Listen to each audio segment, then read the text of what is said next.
It's the 6th race in 6 weekends for the ARCA Racing Series presented by Menards. Tonight, the second of 3 in a row at 1.5 miles. It's time for stock car racing from Kentucky Speedway. We're ready to go racing. Tonight, it's the ARCA Racing Series at Kentucky. Start your engine! Green flag is coming out. Hold on. Ooh, big crash, big crash. Oh, Briscoe's in the wall as Townley makes contact. Brennan Poole gets the checkered flag in the ARCA Racing Series. Down the front straightaway, and for the second time this season, Ryan Reed will take the checkers. And Austin Cindric from Mooresville, North Carolina will get his first career win in ARCA. He wins at the Kentucky Speedway. ARCA Racing tonight. It's race number 19 at Kentucky. Just 2 races remain in 2017 for the ARCA Racing Series presented by Menards. And for the 18th straight season, the Bluegrass State plays host. Welcome to Kentucky Speedway and the Crosley Brands 150, part of General Tire Super Weekend. I'm Kevin Lee. Well, it's the first day of fall, but it's been blazing hot here for this time of the year. Just over 90 again today, but it's now quite comfortable at 82 degrees and dropping, no chance of rain tonight, and we should be in store for a good one. Well, 10 different drivers have won this season, but no one has more wins than Ken Schrader Racing's Austin Theriault, who is on the brink of a title.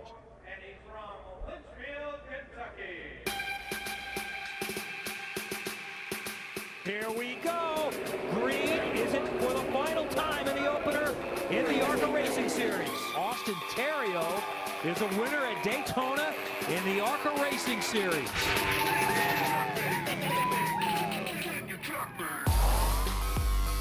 Theriault to the front. This is a sweet victory for this team. Theriault is still within range. Boy, he's been just dominant. Theriault trying to go from the outside.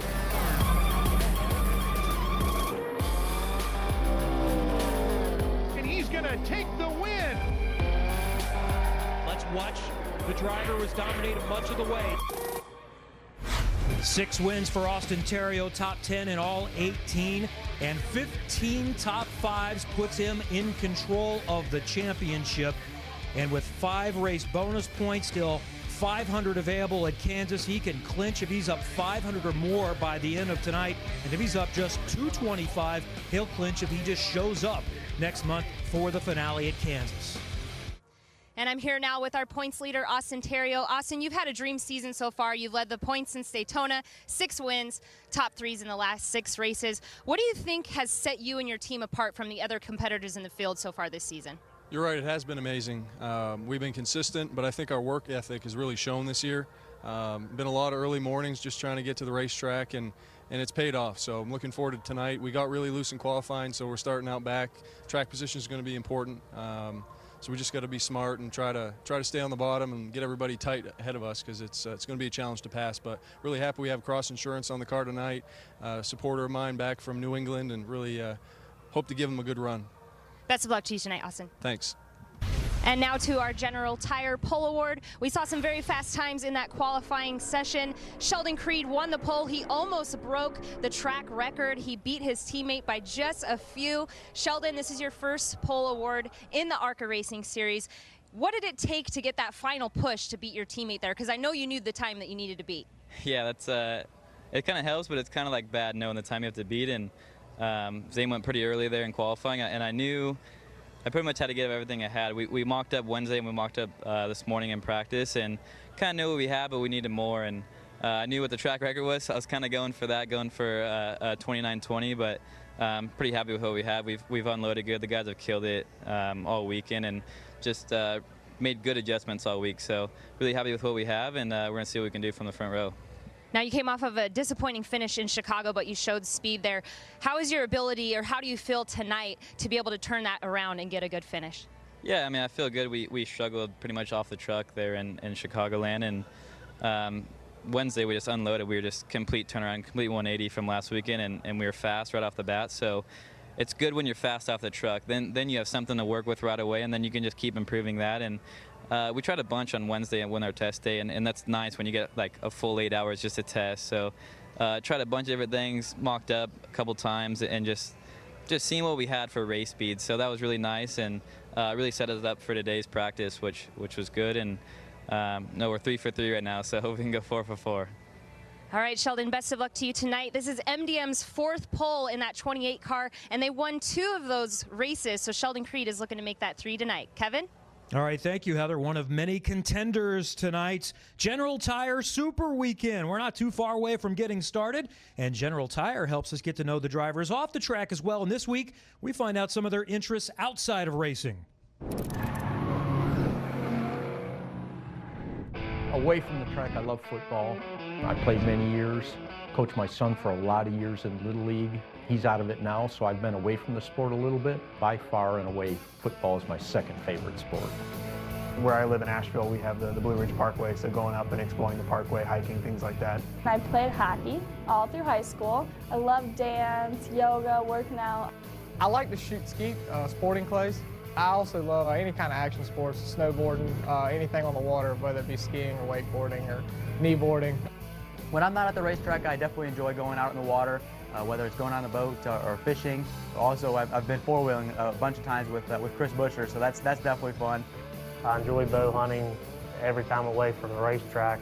I like to be in a tree stand. I enjoy dirt racing with go-karts, hanging out with friends. We have a tight-knit family, so I enjoy family time. It's getting close to time to go. General Tire Super Weekend in the ARCA Racing Series, presented by Menards. Welcome to Kentucky Speedway. Thanks for joining us tonight. We are down to 2 races to go in 2017. I'm Kevin Lee, along with Jim Trado, joining us in the booth. And just fresh off the track is the 2008 ARCA Racing Champion. It's Justin Allgaier, who's coming off a win in the Xfinity Series at Chicagoland last week. So, Justin, we'll start with you. It's really, really hot today. How is the track racing? What's the comfort level in the car? Well, it's supposed to be fall, and unfortunately, it is very, very hot. We're going on a new, fresh repave, and that's always really challenging because the speeds are up and the grip level's up only in the lane that you're running in. So that's one of the things that we're struggling with right now, especially on the Xfinity side, but I know that these ARCA Racing Series cars are going to have the same issue. The other part is tires. We've been on Goodyear rubber. We've got the General Tire rubber for the ARCA Racing Series, so these guys are going to have a few laps of not exactly sure what to expect. So it's going to be interesting for about the first 10 laps. After that, I have faith that these guys will get it sorted out, and it's going to be a great race tonight. Jim, we've had 4 first-time winners this season. What are the chances we see another one tonight? Who might it be? I think excellent chances. There's a kid named Shane Lee. He's got veteran leadership. That's key in this system, as he's now full-time at Cunningham Motorsports. This number 22 big-time Ford. Lee is coming off 6 straight top 10 finishes, 8th last week. I think Shane Lee is one of the drivers to watch that could win this race. I also believe the number 28 of Sheldon Creed. We just heard from him how fast his car has been. He was really fast at our first mile and a half, one race ago at Chicago, and got swept up in a very early crash. This kid has been fast the entire week. He has been the one everyone's saying, watch out for Sheldon Creed. The third driver, he had such a great run at Chicagoland. The 99, the Trios Ford of Ty Majeski. This Wisconsin youngster has raced in the ARCA Racing Series just 7 times, but each and every time he's improved. And 5 of those starts have been on mile-and-a-half or larger racetracks. So I think he's one to watch after all those laps led. Justin, we have 3 drivers making their debut on a super speedway. 2 of them are 17 years old. Cole Rouse, Blaine Perkins, and also Chase Purdy making his first big track debut. What are they trying to get out of this night? Well, first and foremost, one of the hardest parts is when you're young like that, trying to get experience, right? And I was always told growing up that the challenge with 3 years of experience is it takes 3 years to get it. And these guys being young, they've got the world by the tail. They're able to come to a mile-and-a-half racetrack where in the NASCAR ranks you have to be 18. These guys are able to come here at 17, get some valuable experience. And this racetrack is challenging, but it's also a lot of fun. And these guys are learning a lot. And all 3 of these guys are trying to get the best finish they can, finish tonight out strong, and hopefully go to victory lane when this is all over. A lot of good storylines tonight. Drivers are in their car. It's time to go downstairs. Race fans, it's time for those most famous words in motorsports. Here tonight to give the command, please welcome your Grand Marshal, CEO of Brem Graphics, Bob Brem. On behalf of Crosley Sports, Crosley Brands, and all the Crosley employees, drivers, start your engines.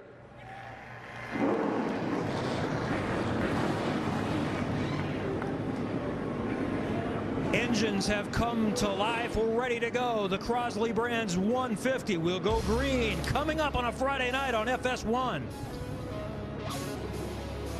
It's the General Tire Super Weekend at Kentucky Speedway in the ARCA Racing Series presented by Menards. With Justin Allgaier, Jim Trado, Heather DeBow, I'm Kevin Lee. Beautiful night for racing here in the Bluegrass State. And it's time for our General Tire track description. And it's the 24th time that they have raced here. And this is a mile and a half, but Justin, every track has its intricacies and uniqueness. This racetrack actually has gotten even more intricate in the last couple of years. You know, last year we had a fresh repave. They changed the configuration of the racetrack a little bit, and then they've actually repaved it again. So new repave again. So obviously the progressive banking, different in both ends. It's a very, very unique racetrack. 100 laps, just like last week, 150 miles to get it done. The last time a driver won from the pole, James Busher for Wintron Racing back in 2009, and Austin Cindric put a spanking on him here 1 year ago in the number 99. That team now fielding the Cunningham Motorsports entry of Majeski here tonight, who starts in the top 4 as well. All right, Justin and Jim, take us through our General Tire starting lineup. Sheldon Creed, first pole in 15 starts, and Zane Smith, his second start for MDM, qualified second. Row number 2, you got the 99 of Ty Majeski, and the number 15 of Cole Rouse. 2 young drivers very hungry. Dalton Sargent wants a win to put the pressure back on for any title hopes. His Cunningham teammate Shane Lee starts alongside. One of our youngsters, Chase Purdy in the 88, starts on the inside of row 4, and Cody Robaugh in the number 7. Blaine Perkins also making his debut. He's the number 78 machine. He's a 17-year-old to watch. And Travis Brayton, what did he do 2 years ago here? Finished second in a very limited run. He's in the 27 again tonight. The Joe Gibbs Racing entry, the number 18 of Riley Herbst there on the inside of row 6. And your points leader right there in the number 52, Austin Terrio. All right, we'll watch the rest of the starting lineup, but while we do that, Jim, who are you going to try to contact to get a feel on how this race is going to go? You know, because you ran so well last week at Chicagoland, I'm going to try to dial in Ty Majeski here. And Ty Majeski, Jim Trado in the Fox Sports 1 booth. You got us? I got you loud and clear. You had said, I have to finish the job. You started it at Chicagoland. What have you worked through with your team and crew chief Matt Weber to go from where you are now to victory lane, where you thought you could have been one race ago? First of all, Matt and all the guys have done a great job all week. It's definitely been hot down here, so they've been working really hard, and I think we got a pretty good piece for tonight. Made a couple small changes from Chicagoland, but you know, like I said, this trio's Ford Fusion was really good. Like I said, we just got to be at the right end of the strategy and hit my restarts, come down to late race restarts, got to hit them right. Just keep the fenders on this thing and be there at the end. Should be a great race. We wish you well. Thank you. Ty Majeski, the Roush Fenway Racing development driver, starting 3rd tonight. Really strong last race, guys. He is one to watch tonight. Such a great young talent, too. Roush Fenway Racing development driver, and really good at iRacing. He kicked my butt. We had a race a couple weeks ago, and he kicked my butt on that one. He's the number 1 ranked driver in the world, so don't feel bad. Well, he kicked everybody's butt. He won by a landslide, so that was interesting for sure. We have 4 in-car cameras to give us exceptional looks tonight, including the number 18 of Riley Herbst, the UFC Jim on board. He's going to start 11th. He's second in the Scott Rookie Challenge, so it's a big night for him. And Gus Dean in the Gree Cooling Products number 32 machine. He has a few more cars to pass to get to the front. He'll start 13th tonight in that number 32 machine for Wintron. Dalton Sargent, the number 77, has the Valvoline on board. He is going to start 5th. 3 wins this season, 2nd in the championship. He finished 2nd here last year. Talked about young drivers getting their start. We're going to ride along with one of those drivers, the Bama Buggies car. This is our General Tire on board for Chase Purdy, the kid that's leading the cars points right now. He's coming here to prove himself in his 3rd ARCA start, first time on a big track for Chase in the 88s. Set to go green one more time by. Final thoughts on pit road with Heather.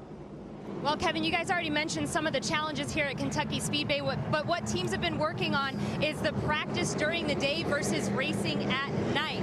A lot of the drivers were saying their cars were too loose or too tight, and teams during practice were reminding them that that's going to change as the weather cools off. One crew chief I spoke to earlier today was Kevin Reed with Mason Mitchell Motorsports. He's working on that 88 with Chase Purdy. He said that one of the challenges with Chase is that Chase has never ran here before, so he doesn't know the feel that he needed leaving practice in order to be good tonight. So Kevin said him and his team are going to be relying on their notes and experience to hopefully have the right setup come green flag. Guys? Thank you, Heather. I'm looking forward to this one. There are a lot of unknowns with how hot it was and how the track cools down. I'm hearing the General Tires, though, are going to perform really well. No, for sure. They brought a great race tire here. And this racetrack, because it is so fresh a pavement and it is so fast, it's very hard on tires. You know, even though it's got a lot of grip, it generates a lot of heat in these tires. And these guys are going to have to take care of them, just like we saw last week at Chicagoland. The other thing is a lot of these young guys, we've talked about it already, they're going into the unknown. They have no idea what they're going to be fighting right here. And it would not surprise me, unfortunately, if we have some issues at the start of this race. But hopefully these guys can get it sorted out really quickly and be there at the end. Sheldon Creed, the pole sitter, will choose the bottom side. In the white 28 on the top side is Zane Smith. He's in the black La Paz Margarita mix for MDM Motorsports. One of many teenagers in this one. Majeski on the bottom side in row number 2. Making his first ARCA start. Starting on the outside of 2 is Cole Rouse. Up through the gears. Ready to go green. 2 to go. Let's go from Kentucky Speedway. Zane Smith trying to hang on the high side. Majeski is going to give Creed a little bit of push, and Creed is going to clear them as they go into turn number 2. The guys on the outside right here, they're trying to find whatever hole they can get to get down. That's the preferred lane. That's the lane they've been practicing in. And boy, it's awful slippery when you get outside of it. Ooh, look at that. Zane Smith taking the high line way up in the gray. Justin, how long can he do that and try to maintain position? Boy, they were almost 3 wide right there. A lot of steering wheel input into it to the right, unfortunately, for those guys. That's not the fun way around this racetrack. Well, Sargent picked a couple of spots at the start from 5th to 3rd. Little wiggle there for Zane Smith, and another one. He tried to hang on and stay off the wall, and he's going to ride the top side. Boy, he did a great job right there. I mean, that is... I think we got one actually around behind it. I think it caused a kind of a chain reaction. Oh. Bo Lamastis. Heavy damage to the Louisville driver. Tough break. He and Danny Glad really worked hard on this race car for this veteran. The net is down, so he appears to be okay. You know this is a big one. The title sponsor of the race, Crosley. That's his company. And on the side of the car. Bo's done so much for this sport, and obviously great competitor as well. And you hate to see that happen, especially this early. We talked about it.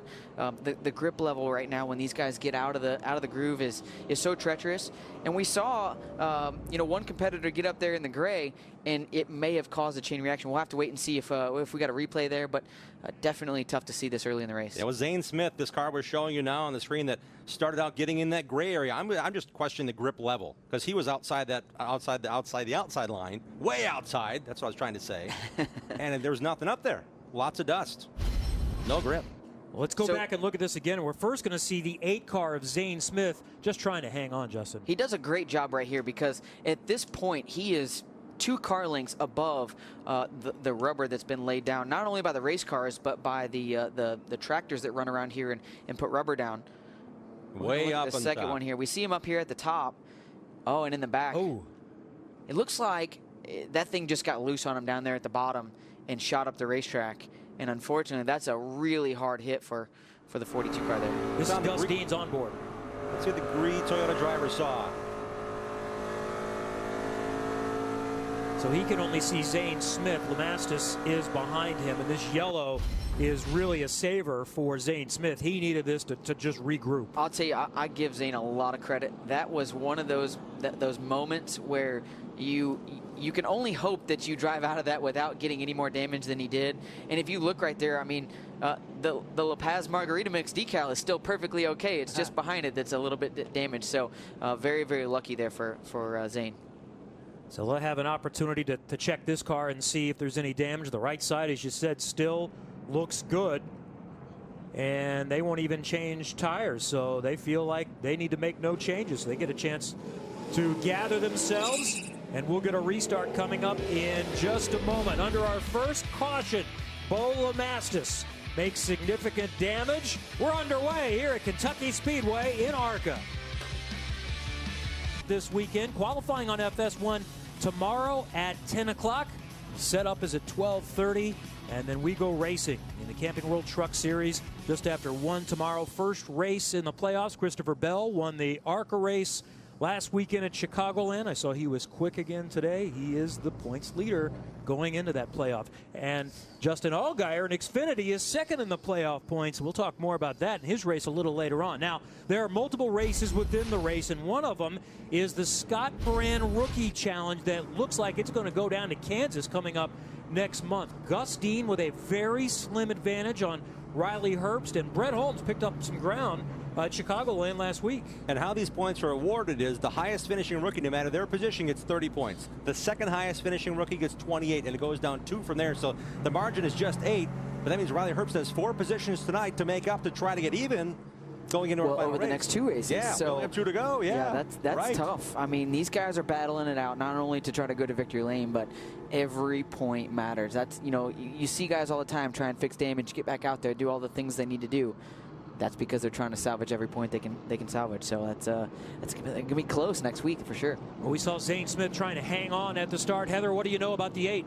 Well, Zane was saying that it is super loose on that top groove. He said it's like ice up there, as we just saw. He did get loose and into the wall, so they came down to fix the damage. But one opportunity that was in their favor there is they were able to fuel off his car and give him a little extra fuel to extend his run here in the race.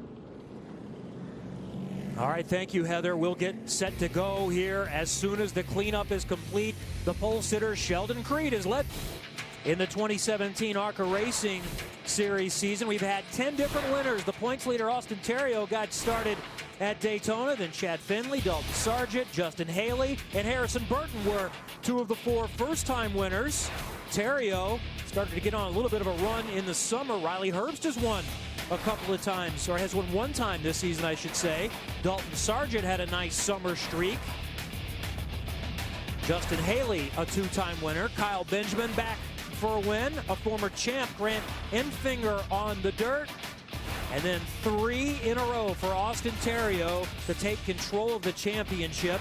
And then just last week, Christopher Bell won for Venturini at Chicagoland. After tonight, just 1 more to go in 2017, Friday night, October 20th at Kansas Speedway. Could we have a 5th first-time winner? So far, so good for Sheldon Creed, and Ty Majeski, running in 2nd, also is looking for his first ARCA win. Sheldon Creed was in the garage by this point in the race last weekend. He had a very fast car, but caught up with a car who lost air, and as he came across the track, Sheldon had heavy contact with that machine. So this team doing great work getting this car prepared. One way for Sheldon not to get involved in traffic, qualify front, and now leading this race in clean air. Creed is right where he wants to be with another fast race car to the MDM camp with crew chief Marty Lindley. And there's Ty Majeski, who many thought had the best piece last week at Chicagoland.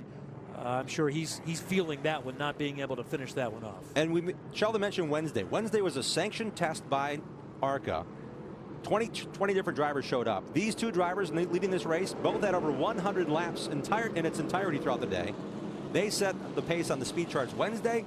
They set the pace on the practice sheets today again. So these teams remain fast. And one difference is the 99 is the same car he raced at Chicagoland. Well, one thing I'm noticing right here, Sheldon Creed is obviously taking the inside because we've seen that that's the preferred lane. But Ty Majeski capitalized on the inside starting spot on that first green flag start. Now he's going to be on the outside. So we're going to see how his car's handling once he goes to the outside. And hopefully he gets, in his mind, he's going to hope he gets a good restart and beats Sheldon Creed to turn 1, because that's going to be the best option to be able to get down.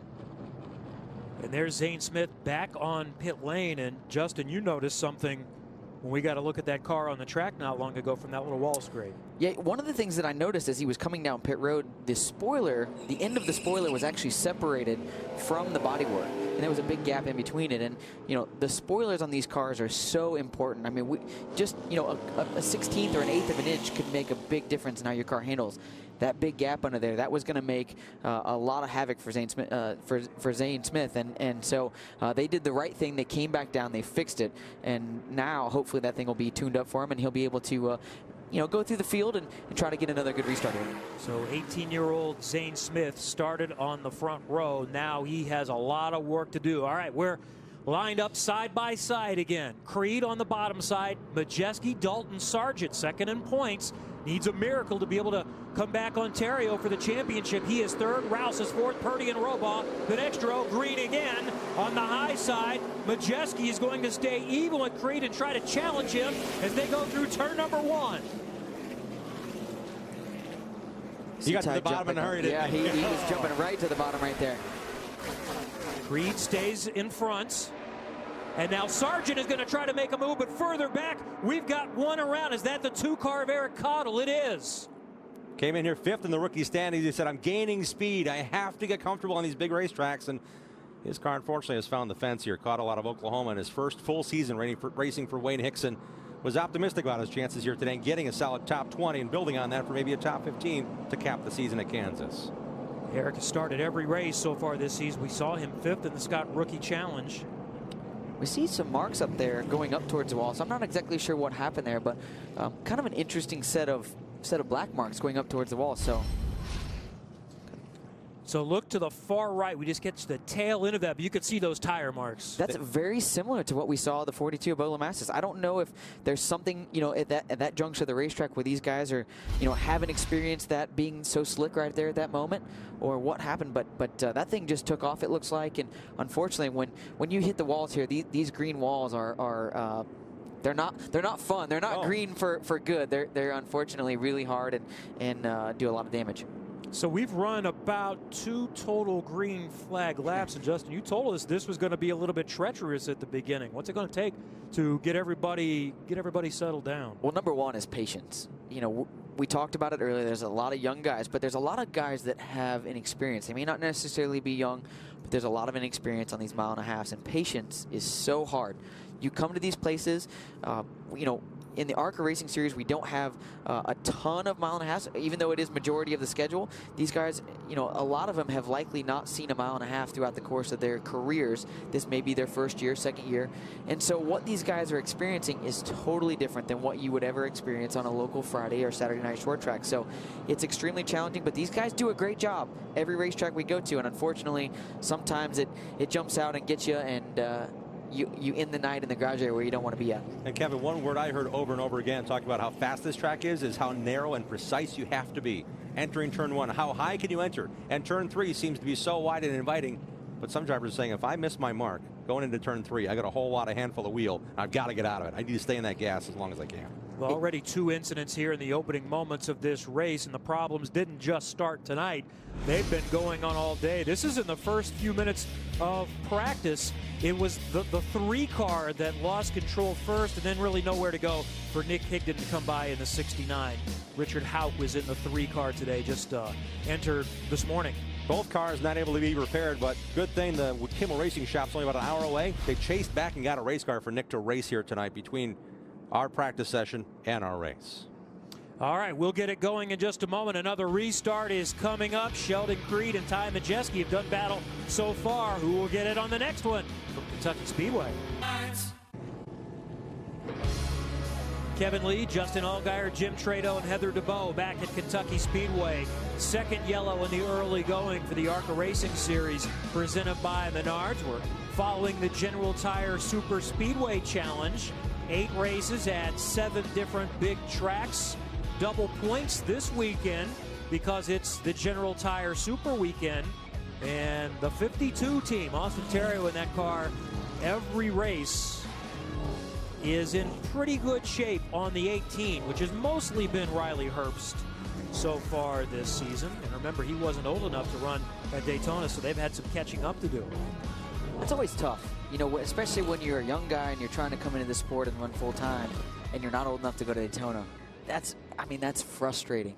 And as many drivers that we just saw, the team owner there's been 7 drivers in the 15 car alone. Make it 8 tonight with a new driver, Cole Rouse. So that team's really trying to make it an owner's championship, and they're just in the hunt of it, 10 points up on in third. So that's another race within a race. How many guys can we put in the car that are quality young drivers wanting to get their start in this race? Schrader's done it for many years, but this year, guess what? For the second straight year, a full-time driver. This year, Austin Terrio has set the world on its ear. For Ken Schrader Racing and Donnie Richardson, that team has long been involved in ARCA Racing, and they've really done a nice transition from the steel body cars to these cars. Terrio's not been to a lot of these racetracks, and for this young man to adapt so well from running super late models and running Xfinity and trucks for Junior Motorsports and Brad Keselowski and getting this chance in this series. It came late in December. He said, I was walking in the aisles of the PRI show in Indianapolis, and I bumped into Ken Schrader. He said, what are you doing next year? He said, I don't know yet. Schrader said, I don't know what I'm doing either yet. From that point on, they said, let's make it happen. Wow. Austin Theriault 9th in this race right now, trying to all but wrap up a championship tonight and need to go to Kansas to clinch. Well, let's go back to last week. We had good racing in ARCA, and Justin, I think you would say great racing in the Xfinity Series. When it finishes with donuts, it's a good day. It's always a good day when it finishes with donuts. That was a great day for us, and obviously the reset for the playoffs in second there with 2,023 points, which is a great thing because we gained about 9 bonus points last week to reset the playoffs. So a little bit of an edge on some of our competitors, hopefully, and able to carry that all the way through to Homestead and go for a championship this year. Does anybody have anything for the junior motorsports cars? I don't know, but they're trying. They're trying really hard, and that's a good thing. We have a great team, though. I won't complain at that at all. And on that mile-and-a-half racetrack, just like the one shaped like this one tonight, 3 white pass for you on a restart that really set the pace and got you that lead and got you that clean air late. How important is that to get a good restart like you did when you got the lead a week ago? Well, you see that Brand Professional Agriculture Chevy right there, and guys are going through and kind of buttoning it up. One of the things, though, that's a major difference between last week and this week, we talked about it all night tonight, the width of the racetrack. Last week at Chicagoland, worn out, old surface. We were all the way up by the wall. We were all the way down to the white line. This week here at Kentucky Speedway, it's not that way. You got one lane. So the bottom is going to be the preferred groove. So that move may work, but I have a feeling that a lot of people watched that restart last week, and they're not going to let that happen again. So we got to make sure that we got the speed to be out front. I like Sheldon Creed's idea right here. You qualify on the pole, you lead all the laps up to this point. I mean, that's the best way to do it if you're going to do it. Justin's been quick in practice so far. Second quick today. Justin Allgaier, second in Xfinity points, trying to add a championship to his trophy case, which includes a 2008 title in ARCA. It's the ARCA Racing Series presented by Menards from Kentucky Speedway. 2 to go in 2017. And the 2 up front looking for their first win. And we've got takers on pit road during the second caution. That's the 55 car of Natalie Decker, making her 6th start of the season. We're talking about all those laps the teams got on Wednesday. She was not among them. This deal came down late Monday, and she was not able to make it here for the test. So they're making an adjustment on Natalie Decker's car to get that young driver comfortable. Well, one thing I noticed right there, a big adjustment. Not a small adjustment, a big adjustment. And one of the things we talked about, going to nighttime, these drivers haven't seen these conditions. So that was a great call to come down. You're not really giving up a whole lot.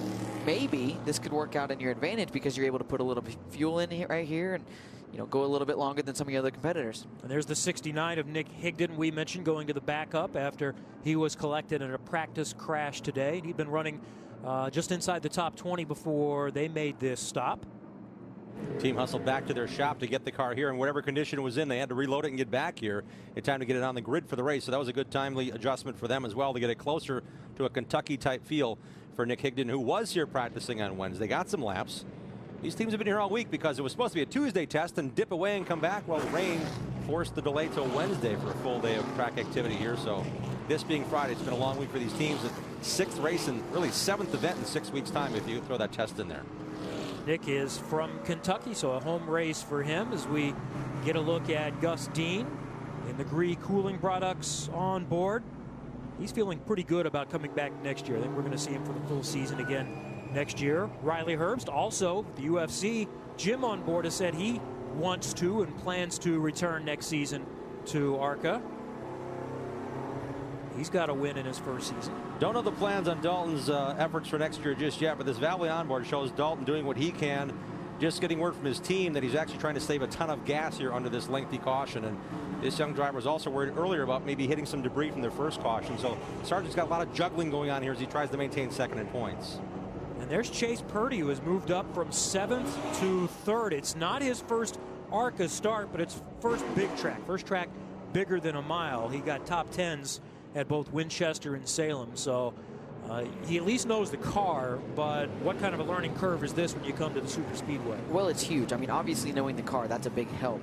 But when you come to these mile-and-a-halfs, the speeds that you're carrying, when something happens, even though your reaction times on a short track have to be extremely quick, it just happens so differently on a big racetrack. And these guys trying to learn this as they come through, and he's done a great job of capitalizing on being on the inside of these restarts. So let's see if he can do it again and keep the march moving forward towards the front. All right, pace car is pulling down onto pit road. 19 laps complete, about a fifth of the way through. Easing towards the restart line. Creed on the bottom, Majeski up top, Purdy, Sargent, Rouse, Lee, all within range. Green again at Kentucky Speedway. Majeski trying to get around the long way. Creed will inch in front. Like that 88 car, Purdy trying to find somewhere to go. It's the white 88. Fourth right now. Majeski on the high side. Sargent has gotten down to the bottom side. Can Sargent clear him for second? They'll stay side by side for second.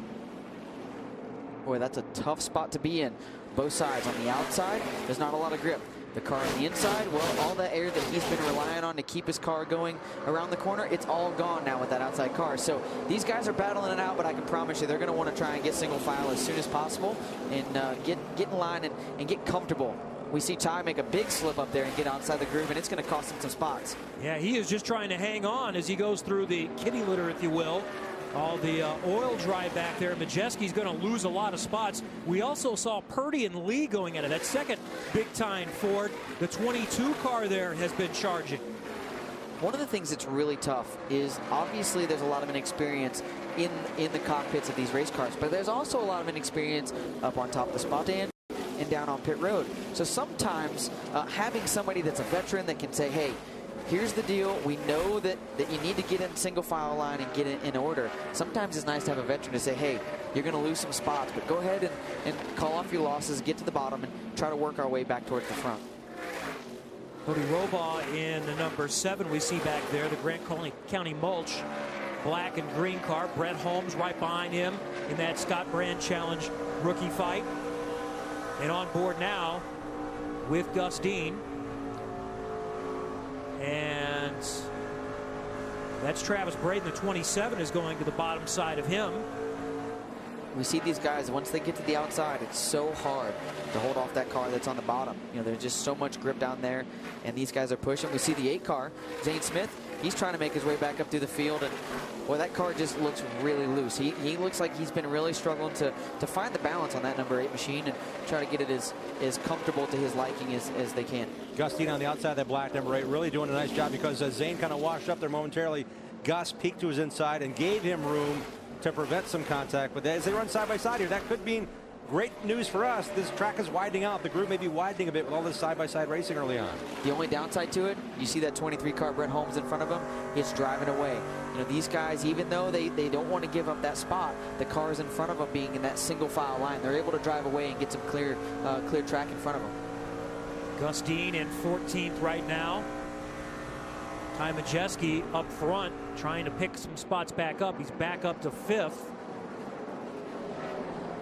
And those are 2 of the newcomers. The 2 17-year-olds were going at it there. The 78 of Blaine Perkins and Cole Rouse. He's actually 20, but making his first big track start. First ARCA start there in the 15. And here comes David Pearson's answer in the ARCA series, Austin Theriault. He's always around. He's always within range in that number 52 Cross Insurance machine. And late in the race, like at Road America, he went from 5th to 1st on the last lap. He's been lucky and good this year. That point lead is there for a reason. These guys come prepared. Austin Theriault might not have a winning car right now, but he knows he has a car to win with because his team can make the right changes. We talked about veterans. He's got a great veteran up on top the pit box there, Donnie Richardson. These guys do a great job week in and week out. Austin has done a great job of what you've said. He's there at the end. He's methodical. He knows that he doesn't have to have that speed up front, but he's got to be there with all 4 fenders on it. And he does a great job every week of doing that. Cross Insurance is on the car for the first time this year, but they've been with him at times throughout his career. That's a company he's been associated with in Maine before. Right now running Nate position. He's working on Blaine Perkins to try to get to 7th. And up front, as you look at the leaderboard, Dalton Sargent is starting to make a little ground up on Sheldon Creed, so we might get something going up front in a few minutes. One of the things that we talk about with the lanes being so narrow that we haven't spoke on is the closing rate on some of these cars. Some of these guys that are trying to get some experience, and they're not quite comfortable yet this afternoon or this evening with their handling of their car. They're down there and they're trying to stay as close to the bottom as they can. And when the leaders are catching them, obviously they're going to have to go to the outside and pass some of these cars. That gets really challenging because where you catch those cars, the timing of it, how you try to pass those cars is extremely important. And we're going to see that come into play as this race goes on and on. And looky here, we have the two leaders now encountering that yellow car and the green car ahead. They're going well to the inside, but catching that mid-corner, that adds that challenge of if it's only a groove and a half wide off the bottom, how much do you dance and how long do you want to dance around cars going a bit slower? Nice job by both our leaders, Creed and that black 77 of Sargent. Shane Lee in the 22 on the top side. And then that's Ty Majeski, the trios, Cunningham, Ford on the bottom side, and they're racing right now for fourth. We saw Ty earlier get up and out of the groove, lose quite a few spots. I think at one point he was all the way back in the 8th or 9th position.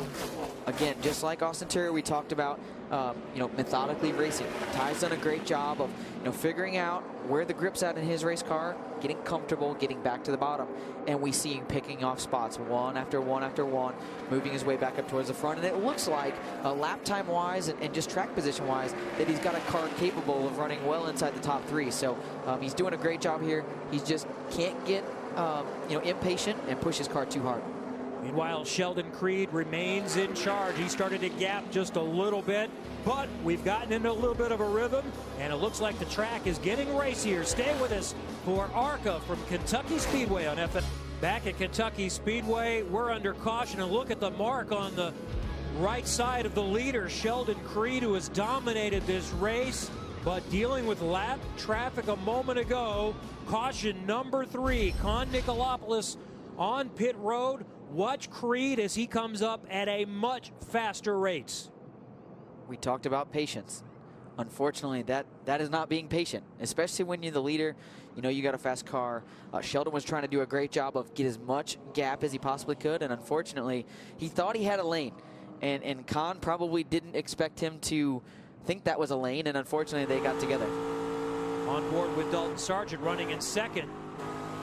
He had, I'm sure, a little moment in his mind is, where is this car going? Where am I going to go? And the transition off of turn 2 since the reconfiguration, Justin, is it a big difference if you're lower like the 06 was and the 28 getting lower to pass him? Is the transition different there? Well, I think one of the things that I've noticed is, it is kind of wide and inviting. So the 06 probably just assumed that he was going to go to the outside because there is some room over there. Unfortunately, we've talked about the lane being narrow. We talked about guys wanting to be on the bottom. Sheldon was probably thinking, hey, if I can get to his inside, there's enough of a lane down there I can sneak by. And unfortunately, I think the closing rate was at such a high rate there at that moment that it just took him out of the picture. Pit lane is now open, and the leader will take all of the other leaders down there with him. Creed will lead the train. Sargent, Purdy, Majeski, and Lee. And let's check in with Heather.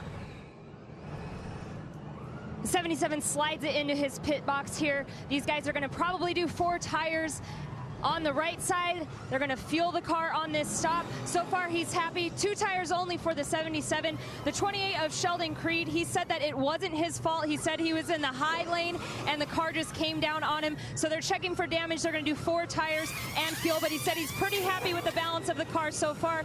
The 52 of Austin Terrio is also going to make a chassis adjustment and 4 tires for the 52, and he's away. And the 77 of Dalton Sargent wins the race off pit road. And look at what Blaine Perkins was able to get done, especially his Mason Mitchell Motorsports team allows him to pick up 5 spots. Creed drops 3, falling back to 4th. So a little shake-up up front, and another restart is coming up from Kentucky Speedway. Dalton Sargent is now the leader. Stay with us on FS1. Series presented by Menards at Kentucky Speedway, part of General Tire Super Weekend. And the leader, Sheldon Creed, got caught up with a lap car. After the pit stops, he comes out 4th. Dalton Sargent was running 2nd. He's now the leader. 17-year-old Blaine Perkins in his first series start is running second. Ty Majeski is third. So how does the brush impact Sheldon Creed? Is his car going to be as good as it was? Well, I think so. I mean, just looking at the damage, it was mostly rubber marks and tire marks on the side of the car. The only thing that will be interesting is how do you overcome that damage, right? Your mindset now is I've had an incident. I need to get everything back settled. The other part of it is now he's not the leader, so that clean air that he's had all night, it's gone. So the handling characteristics of that 28 car are going to change a lot now that he's back in traffic. So you could say he's lost that leading feeling then, right? He has lost the leading feeling. Yes, that is very good. Well, he's one of several teenagers in this race. Sheldon Creed just be a teenager for another week or so. He turns 20 coming up this weekend. If you're just joining us, this is what happened just a few minutes ago. Con Nicolopoulos in the yellow car being lapped, and Creed got into him a little bit, squeezing through. We talk about being young. There is no lack of talent with these youngsters that are coming up through this ARCA Racing Series. We've got guys that are just absolutely, guys and gals that are absolutely just on it right now. It's fun to watch. These guys are doing a great job. And jumping on his, the Racing Electronics radio I tuned into the 28 team. His spotter is Lauren Ranier. He's been around the sport forever. He's calming this young man down now, saying, hey, we got to forget about it, put it behind us, focus forward, because Sheldon was really getting upset in that race car. It's over. At that point, once it's done, it's done. You have to hit the reset button and figure out what it's going to take to get back to that lead and put it out of your mind completely, or else it's going to affect you the entire rest of this race and maybe even the rest of the season. So Sheldon's got a great spotter up on the grandstand, so hopefully he can get her back down and go back there and try to get that lead again. Creed is looking for his first win in ARCA, but he's won in a lot of other type of cars. He's won the championship the last 2 years in Robbie Gordon's Stadium Super Truck Series and has already won 6 this year in limited opportunities. I'm convinced there's nothing he won't drive. I'm pretty sure of that. If he's got 4 wheels, maybe even 2, he's all about it. That's the way it should be. Blaine Perkins in that second spot on the outside of the 78 machine has never raced on a track bigger than a mile till today. It was only at the Iowa Speedway one time in the K&N West. I think he is going to be the marker here on this restart. What can this young man do as he learns quickly on this mile and a half at Kentucky Speedway? Couple of teenagers in the front, 2 rows. Back to green flag racing on lap number 40 at Kentucky Speedway. Sargent in the big time Ford on the bottom side, staying up high with him. Perkins, the 17-year-old, trying to get the lead, can't clear him. Sargent is your leader at Kentucky, and Majeski is going to get through to second. One thing I noticed, Sheldon Creed did a great job. Saw an opening, got down to the bottom, and was able to get to the inside of Blaine Perkins and take that number 3 spot as well. Top 3 cars on that restart, I believe, had 3 pit stops that got him track position by just changing 2 general tires. Sheldon Creed changed 4 tires, delivered on that pit stop, and that kid is set and sail. We see the 78 machine of Perkins falling back a bit now as he only has 2 fresh right side tires from that pit stop change. And Shane Lee that's going to get a spot on him in the big time black 22. And there's the championship leader right behind Perkins in the 52 car. Austin Terrio is going to work on him for 5th. On board with the 88 of Chase Purdy now, running in 8th position, looking up ahead to Riley Herbst. We talked earlier about strategy, coming down pit road.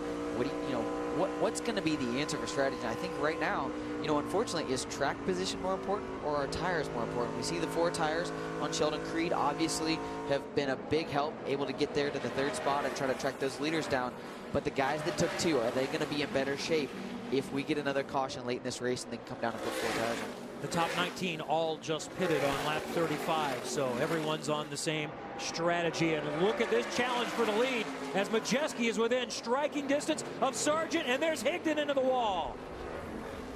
Second time today, second different car for Kentucky's Nick Higdon.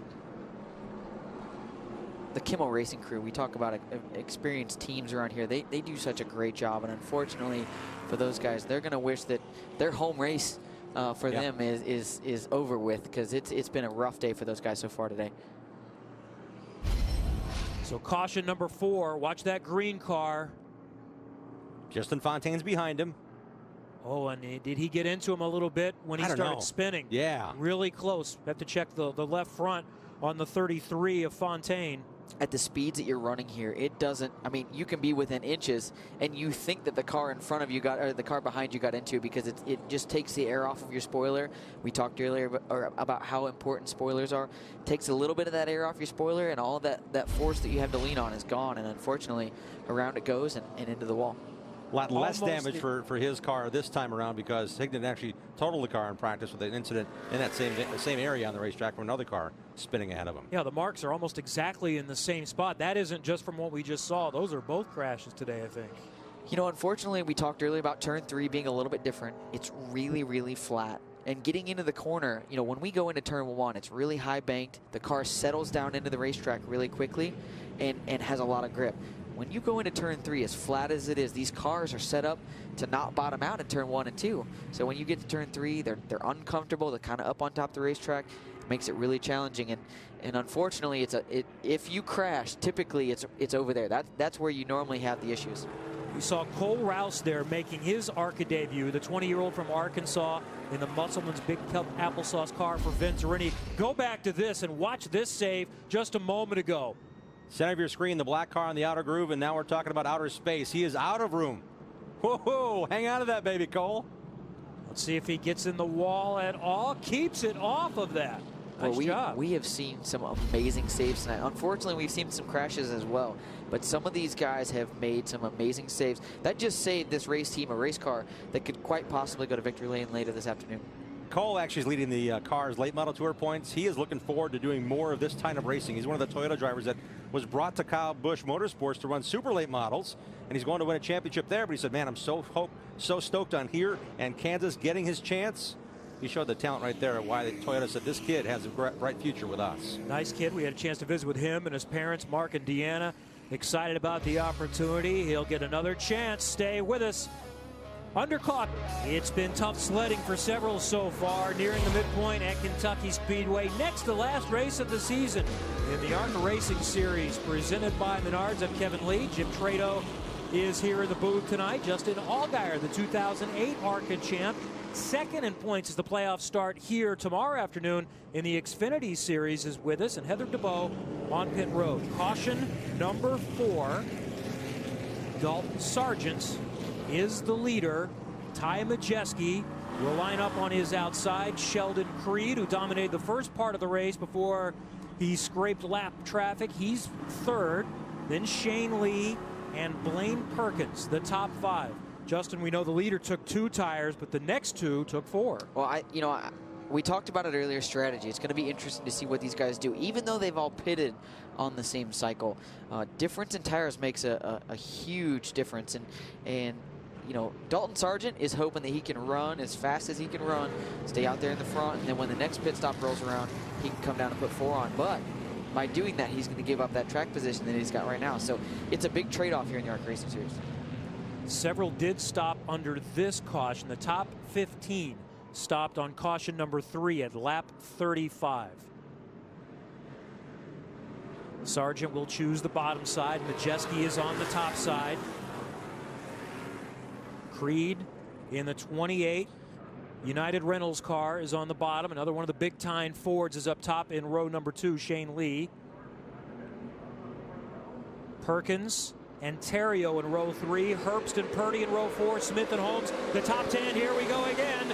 Majeski trying to hang on the top side, and look at Creed coming in the bottom side, trying to go from 3rd to 1st on the restart, and he will clear them. Sheldon Creed out of a cannon, right back to the front. I think we just talked about this in the beginning of the broadcast, about the inside, you know, being able to make it down there to the bottom and push those guys out, and heck of a restart by Sheldon Creed right there. So Majeski went from the weeds to protecting the inside line to stay in 3rd, and he gaps these cars running side by side with Perkins on the inside, learning as he goes into 78. It's Lee back there in 4th. Perkins in the white 78 on the bottom side. Riley Herbst is going to go above him to get a position. Look at Zane Smith in the black number 8 car. He had some trouble early on, but the La Paz Margarita mix car is getting back closer to the front. And our point leader said, I think the outside line is just fine for somebody else. I'm going to the bottom of that 52. We talked about him being methodical. That's a great move for a veteran right there. Knowing that you're not going to have the grip that you want to have, back out, lose that spot right now, and, you know, make it up later. That's the lead. Sheldon Creed with Dalton Sargent right behind him. Ty Majeski a few more car lengths back is in third. Shane Lee is in fourth. Sargent is still within range, though, to think about making a move on Creed. I'm really impressed with the 77 having only 2 tires and being able to keep up with the 28 of Sheldon Creed on 4 tires. That shows me that 77 car is extremely strong tonight. And you know, they had a full day of testing Wednesday. I think Chad Bryant, 3-time Cometic crew chief of the year. They're going to dial it in. They'll be fast. They were only 11th quick on the board after all that practice session on Wednesday. I talked to his crew chief, Chad Bryant. He said, we were still searching even after practice for a better grip. So they are finding it now under the lights finally here at Kentucky after 2 long days of daytime testing. Halfway done. This is a battle for 9th position. The Cross Insurance car on the bottom is Austin Theriault. The points leader, Gus Dean, who leads the Scott Rookie Challenge, is now going to slide back to 10th. And that's on board, the Gree on board with Dean.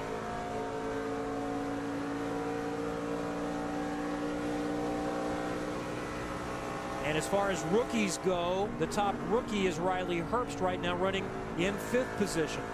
We're now about 21 laps into this run with a caution in between those tires changing. And Justin, one thing I heard from the guys in the garage, these tires hit a sweet spot. And it's later in the run. It's not the first 5 laps. They're not running sticker tires either. They all want to run on these scuff tires to get a heat cycle. What does that mean when the tires run in and even wear and still are faster than the initial run? Battle for second. Ty Majeski has got that spot back on Dalton Sargent.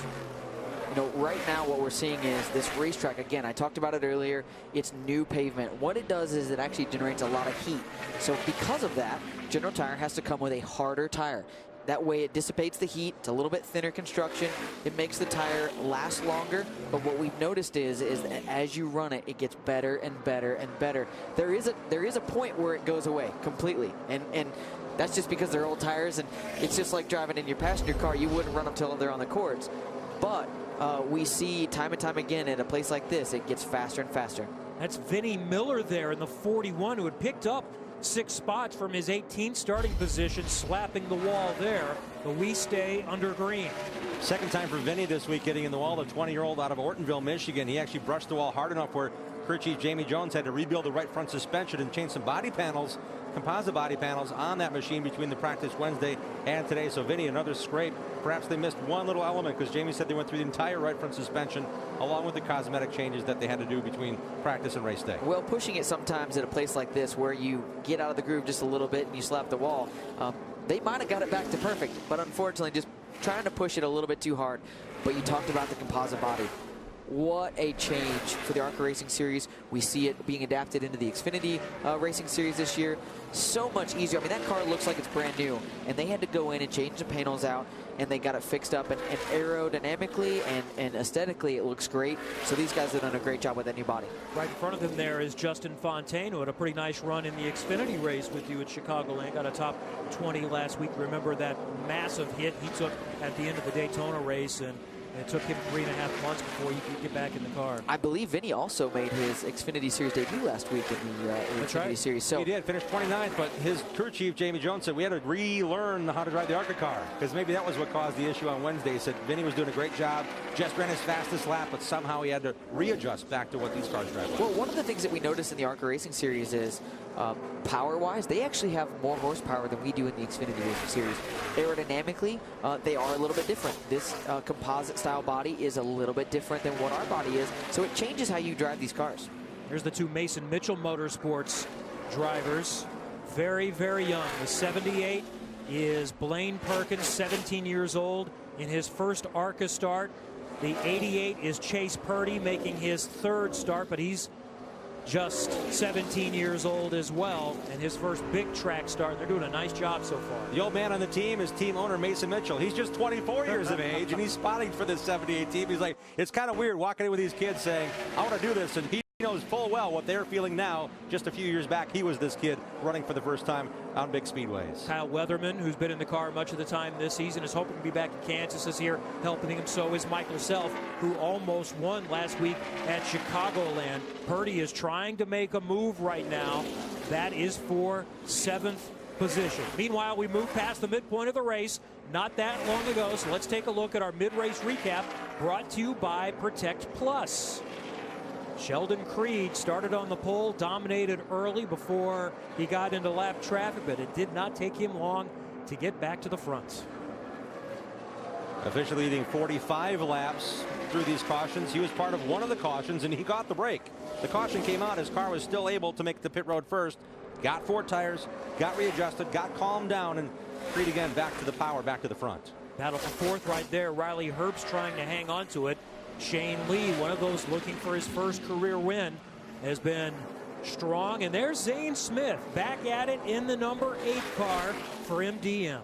Looks like they've got that car fixed back up where it needs to be at, and Zane's done a great job of marching his way back to the field and putting himself in good position right here, moving his way back well up inside the top 10 and trying to get back up there into the top 5. So great job for them. He's left second a couple of times this season on big tracks, 3rd and 4th at Pocono, and he's just 18 years old.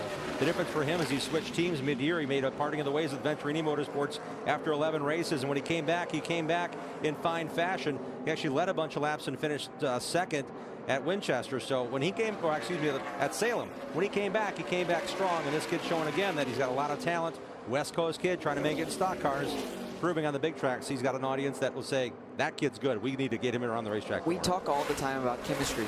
He didn't switch teams because the Venturini Motorsports camp isn't fast enough, but it's all about chemistry. And sometimes it takes a little bit of a change to put yourself in the right spot.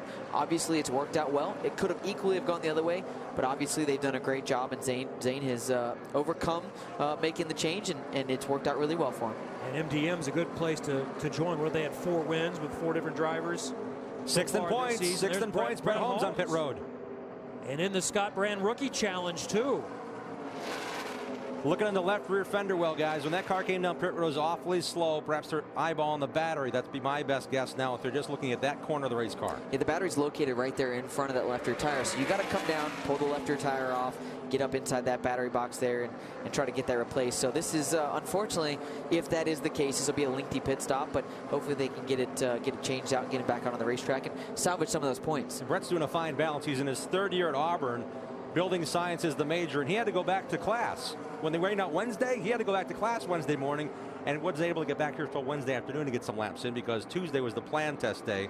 The teachers all had that figured in their curriculum, but not that rain delay that cost him some class time and an exam he had to take Wednesday morning before heading this way. I talked to a couple of guys like that, and they have more discipline scholastically than I did.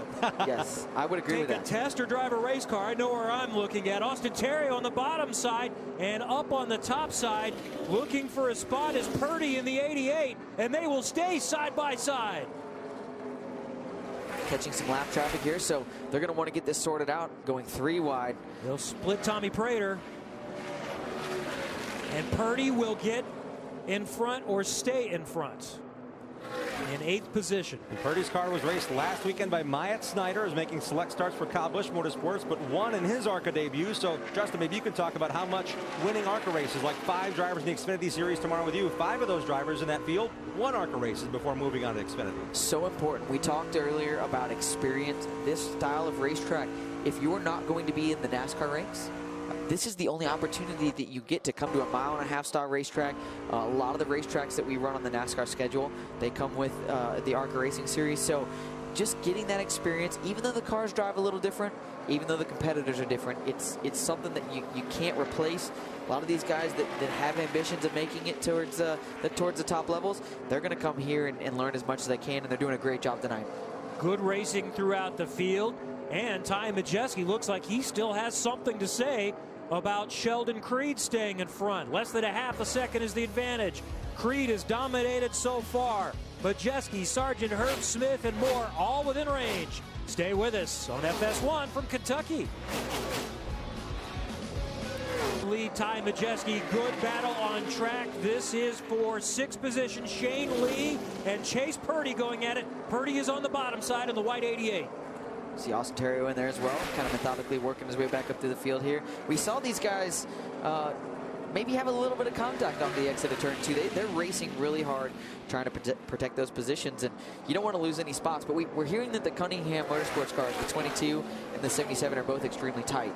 You know, one of the things that you fight here at Kentucky is you're either really loose or you go really tight, one or the other. So these guys are kind of feeling the effects of that right now, and hopefully they can get their cars tuned up if we do have another pit stop to put themselves in position.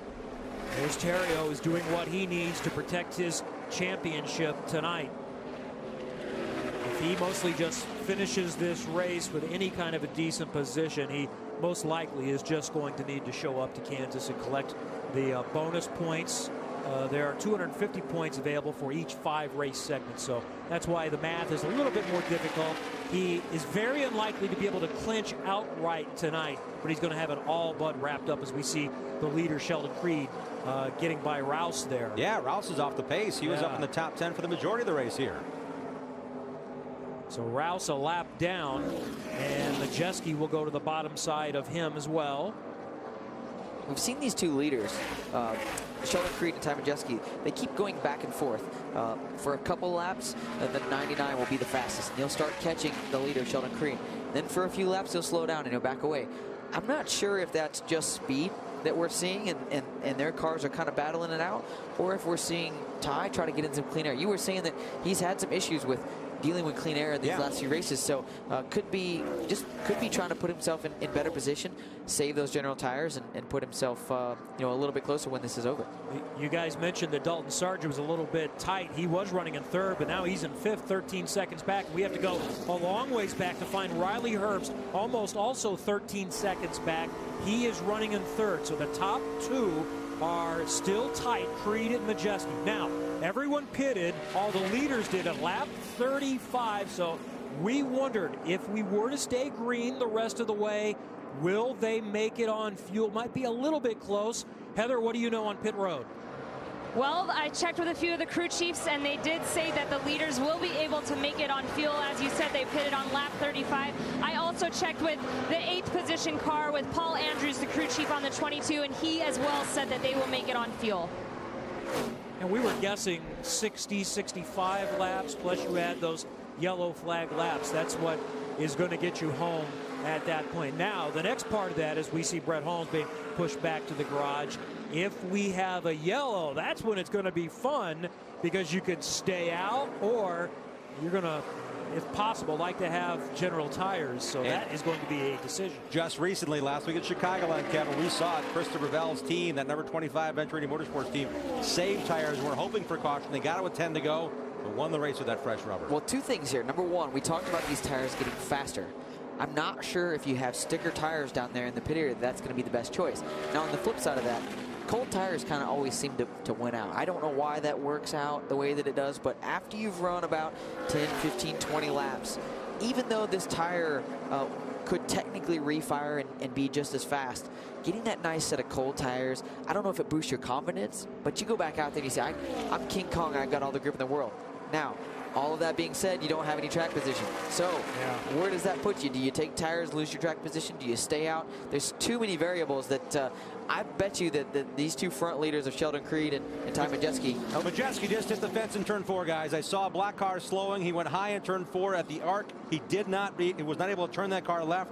The car washed up on the outside wall. So there's our caution, but it's not the way Majeski was hoping for. That tire goes away, and that car is now somewhat destroyed.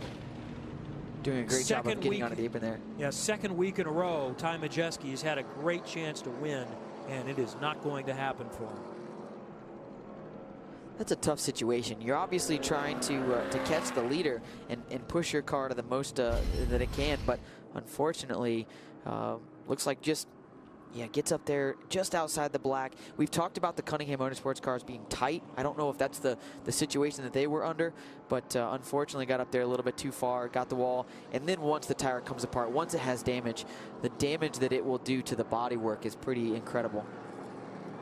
Trio's the sponsor on that car, which is a company that's been with him for a long, long time, landscaping in the area. And they're from Wisconsin, so you got to do snow removal too, right, Jim? Oh, they do it all. Yeah, they do commercial, they do residential. I got the whole story. His mom, Sue, and his dad, Brad, are so passionate about what they do. They want to make sure we knew about Trios, and they've been a great supporter of Ty, who's heading off to Elko Speedway tomorrow night to try to win another championship in the ARCA Midwest Tour in one of their final events. Well, I thought he had a really good chance to win tonight. but it is not going to happen now. He's just trying to salvage something. All right, we were just talking about strategy and whether you stay out or you come down and put tires on. One of the things that we're going to look at here, there's a lot of debris that's flown off this car going in the back straightaway. Hot tires, those hot tires are going to pick up all that debris that's on the racetrack. So all these front runners that decide that maybe they don't want to give up that track position, they need to be extremely careful not to drive through this debris and puncture one of their general tires that they got on their cars right now. And I think that adds to this discussion. If you obviously pick up any debris, that makes it an easier choice. I'm going to pit. But if my tires are good, I think my choice is, just start with the leader. If I'm Sheldon Creed, I think I want to stay there. Yeah, I think I want to stay there. And I heard some people in qualifying today say, we want scuffed tires. It just takes too long for the sticker tires to really come in, that you're better on the scuffs. I was hearing about a 1.5 second difference if you run stickers. So a lot of the front-running teams scuffed their tires on purpose during the session of 3 or 4 laps and then got their tires ready for the race. I want the heated tires for the restart. I think that's going to determine it, but I'm not in charge, and some others I think will have something different to say. It'll be fun. Stay with us. Maybe pit stops and more coming up. Kentucky Speedway. Well, just about everybody, including the leader, Sheldon Creed, came down pit road, but Heather DeBow, Riley Herbst stayed out.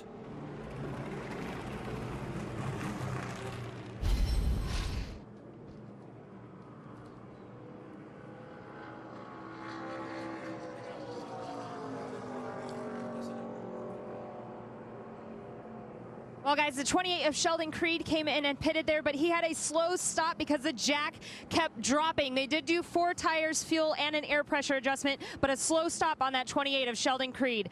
The 18 actually stayed out. Riley Herbst feels good about his car so far in the race, so he chose to stay out on that pit stop. So Creed comes out 5th. It's Herbst who stayed out, then Purdy, who also stayed out. Terrio was the first off pit road, then Sargent, then Creed, then Gus Dean, Perkins, Lee, Zane Smith, and Travis Braid in the top 10. We were wondering, Justin, what you would do, and as we went to break, you're starting to think about the dilemma that the leader, Sheldon Creed, has. It's a tough spot to be in. It is a tough spot. If you're second on back, your job is a lot easier, and here's why. Sheldon Creed, what they decided to do was come down pit road. The best case scenario for them, they drag everybody down pit road with them. If they don't come out and second on back comes down pit road, and it works out that those tires are a little bit faster of these next 15 laps or so, that could be detrimental to the race. So they made the right call. I personally feel like we're getting ready to find out, but now it's going to be managing this restart, knowing that you've got tires, you had a mistake on pit road, you lost a few spots. I think that this is going to be very interesting. Now, the one that doesn't surprise me, but it does, the 52 of Austin Terrio. They had a great pit stop. They were the first car off of pit road. I feel like they're my sleeper right now on this run to the checkered flag. So it could be very interesting to see what tires and fuel versus track position is going to do for these guys. And welcome to Austin Terrio's 2017 season in a nutshell. This kid has had that chance to get that one more adjustment. The cautions have fallen properly for him. He wants to beat that record set a year ago by a winner most recently with more than a handful of wins. Last year, Chase Briscoe won 6 races. Austin Terrio has 2 more shots to pass him up. Yep. It's a big deal because Chase Briscoe last year said, I don't have to win the race, but he won the season finale and won the championship going away in fine style. Terrio, I think, wants to get one up on his buddy Chase here tonight. I will say this. I was fortunate enough to win at Toledo. That used to be the end of the ARCA Racing Series. I was able to win at Toledo and win the championship. And I'll be honest with you. You don't have to win the race, but, man, it feels good when you hold that championship trophy up in victory lane. It's a pretty spectacular day. And you led the last 38 laps of that race, so you knew it was coming. You were thinking, okay, I've got 5 race wins. If I win this one, because the points were crazy. You were one of 6 guys that could have won the championship. I was only mathematically capable of winning the championship when we went in on that race. And unfortunately, some things happened in front of us. We were able to get ourselves in good position. But I took the lead, and my crew chief said, hey, back down, let the guy behind you go by you. I did that. I rode for a while in second, and I just couldn't bring myself to running second. So I had to try to go up there and make the pass to the lead. Fortunately, we were able to pull it off and win the championship. So great day for us. And I know that Austin would love to get 2 more wins, but there's a lot of other hungry competitors that want to beat him out for it as well. That's Justin Allgaier, Jim Trado, and Kevin Lee. Heather DeBow on pit road, and there's Sheldon Creed. And talking about his dilemma, I think it made it an easier choice to go ahead and come down pit road because we've still got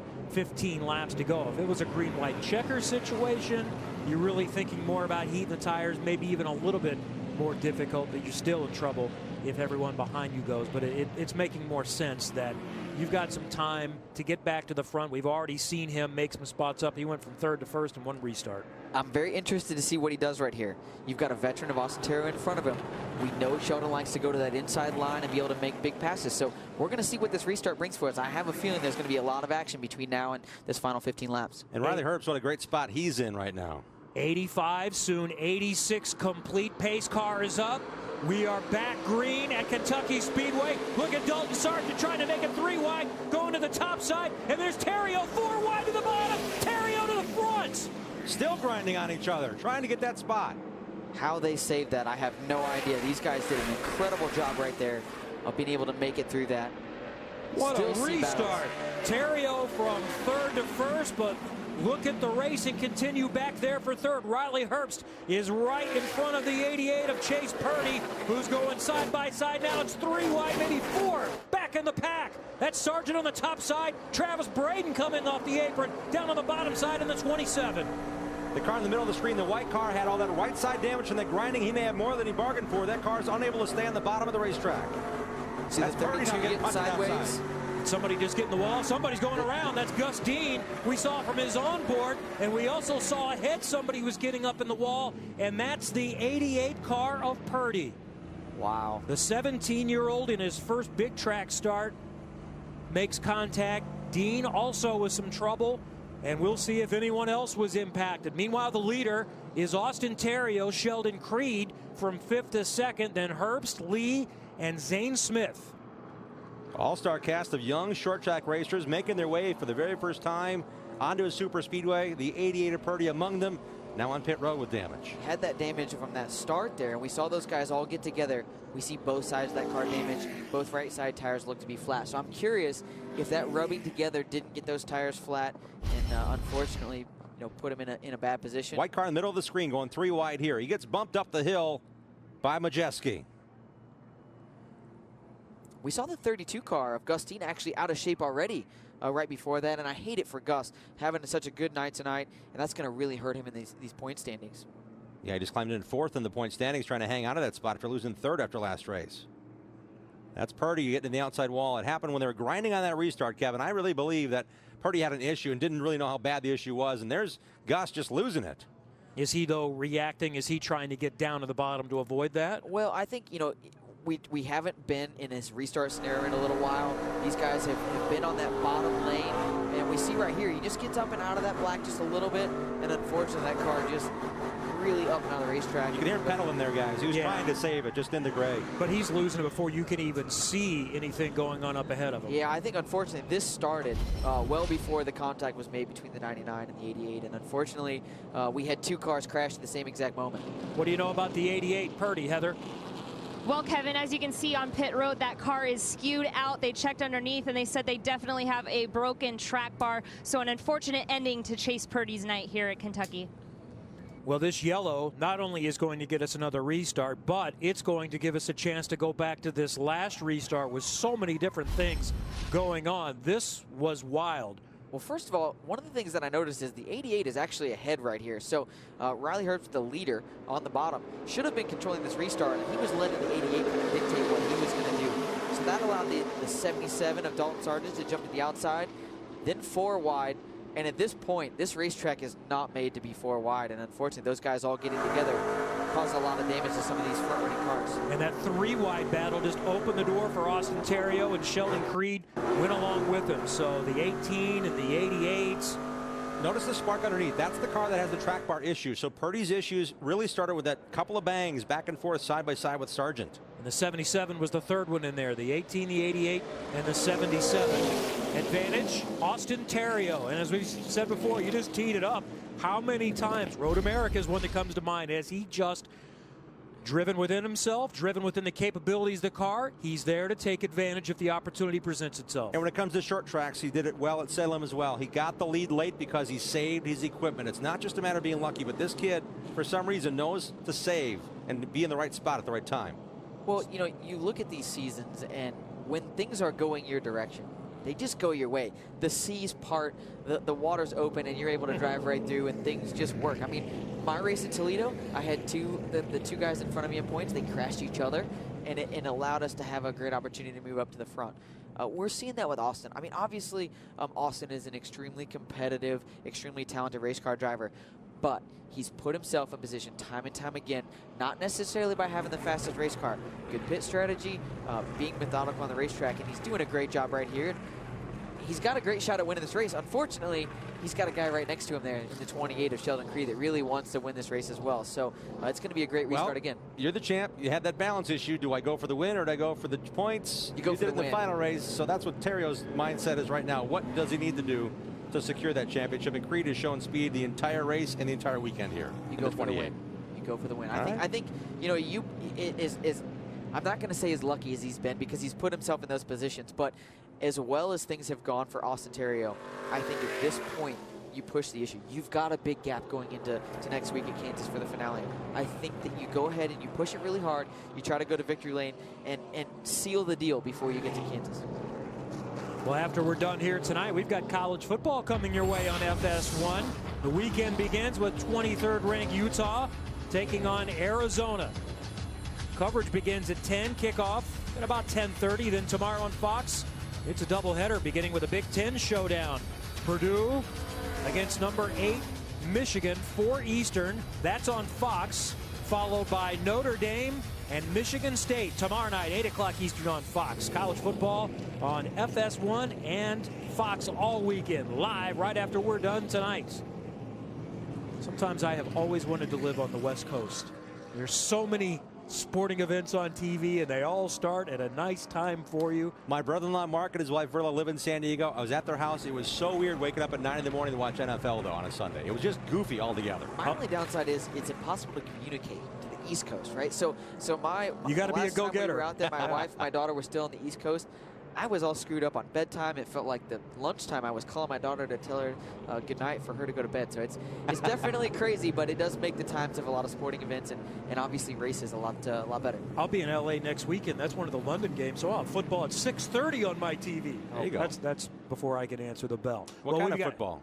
NFL football. There you go. Yeah. There you go. Yeah. All right. We've got a lot of things to determine here tonight. If Austin Theriault can win this race, he won't officially clinch the championship, but it will be all said and done. And I would say go ahead and celebrate, because all you have to do is get the car and get yourself to Kansas in a month. I will say, last week in Chicago, when we were fortunate enough to go to Victory Lane in the Xfinity Series, I was able to take the lead on a restart from the inside row, and about 7 or 8 laps to go, we got the restart, and I started on the pole. So Austin's looking to try to do the same thing right here. He's pulling an all-guyer, you're telling me. He definitely is doing a great job. Now, the key for him right now, get a great restart, try to get clear of that 28 car, get as much space as you can, and get as good a run off of turn 2 as you possibly can, because we've seen that 28 car has speed. He's not afraid to try and figure out how to use it. So it's definitely going to come down to these final few laps to figure out, you know, what's going to happen here and who's going to push the envelope a little bit more than the others. Oh, Riley Herb saw the inside was open last time, trying to save his position, and Theriault found that door. So maybe if the front row gets busy, Herbst might have that same advantage that Theriault enjoyed a lot. Real quick, who do we like here? What's our pick? I think Theriault has the advantage only because he's got the inside starting spot. He's had speed all night. For me, that's who I'm going with.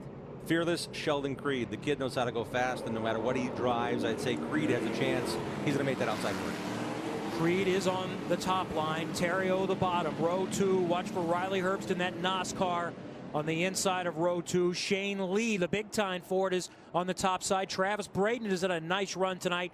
Zane Smith, a strong recovery. Dalton Sargent is back there in row 4 with Cody Robaugh. Also, he's looked strong tonight.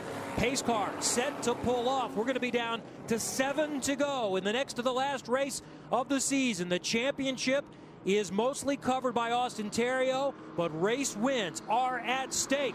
Here we go. Theriault on the bottom side, getting a little push from Herbst. Looked like Creed wanted to crowd him down there. Herbst is around. Terrio stayed in front, but we will immediately hit the caution. Dalton Sargent, second the championship, is one of those going spinning around. Cody Vinny Robaugh. Miller in the 41. Cody Robaugh with big-time damage. And Shane Lee as well in the 22. So both of the big-time Fords for Cunningham have problems. Unfortunately, right there, we saw Riley Herbst do a great job of pushing Austin Terrio out to the lead. Unfortunately, as he tried to get back up and get a little bit of room, it looked like he and the 28 of Sheldon Creed came together and around he went. And unfortunately, when you're up in the front 2 rows and you go around backwards, that is my worst fear always, being backwards in front of the entire field, because you're not sure which direction they're going to go. So definitely a lot of front contenders right here with some major damage. So now we're basically in green-white checker territory here. Let's watch again.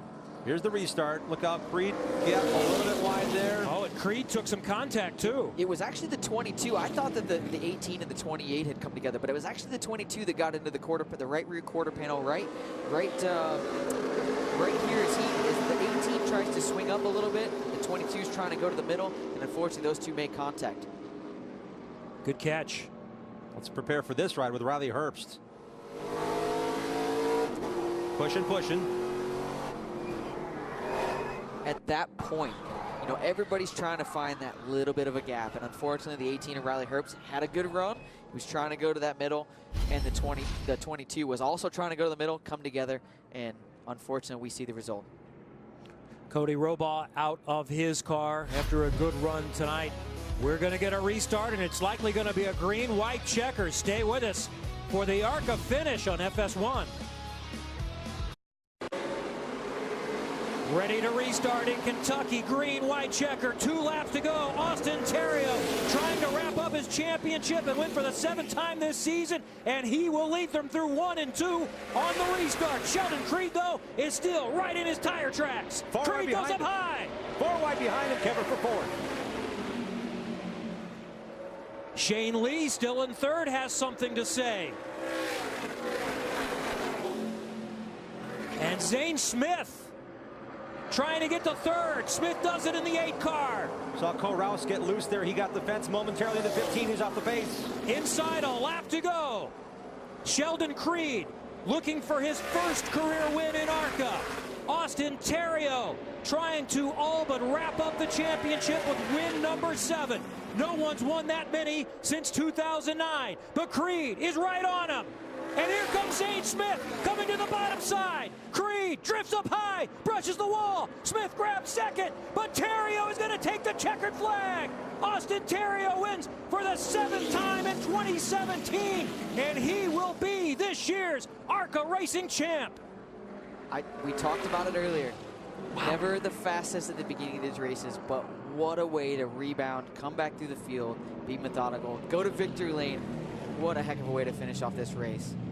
And he held off some young, hard chargers there on that green-white checker. And one thing's for sure, Sheldon Creed, major kudos for tonight. He did a great job.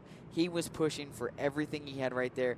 Unfortunately got up, maybe got the outside wall a little bit, which opened the door for Zane Smith, who also had a great night coming back from an early spin and being able to drive his way up through there. So definitely a great finish for these guys. And that 52 car right there, those guys are definitely some proud crew members and a proud driver behind that wheel. Awesome restart by Terrio, and he knew what he had. He knew where Sheldon Creed was going to run. He knew where the line he had to run, and he pedaled it probably to one of the fastest laps he's done around Kentucky Speedway coming to the checkered flag. Zane Smith finishes 2nd for the 3rd time this year. Impressive effort by the 18-year-old. Strong run for Sheldon Creed, 3rd. Dalton Sargent, 4th. Shane Lee in 5th. But the night belongs to Austin Terrio. He hasn't mathematically clinched the championship, but he should celebrate like he did tonight and then celebrate again at Kansas coming up in a month for good measure. Celebrating twice is always a good thing, right? I think so. There's Celebrate never as a bad many time times as you want. He will be crowned the champion just by getting on the track at Kansas. His lead is 405 points, so he just needs the truck to run. Yes. He needs longer arms at this point. Yeah, he definitely needs some longer arms to be able to grab that flag. It's this is the hardest part. You're so excited, and unfortunately, you don't want to climb out because you want to keep doing your burnouts, but you can't reach the flag. So that gives him a chance to bow to the crowd. Well deserved. Great drive by Austin Terrio. And what a story for this young man after that nasty crash a couple of years ago in the Camping World Truck Series. A winner for the 7th time in 2017. Austin Theriault earned this one tonight. Great rebound back down at 6. Ty Majeski missing the right front fender, had a tire blow while leading her up front. Great rebound for him, and Herb somehow came back to 7th. Good job by that 18-year-old as well.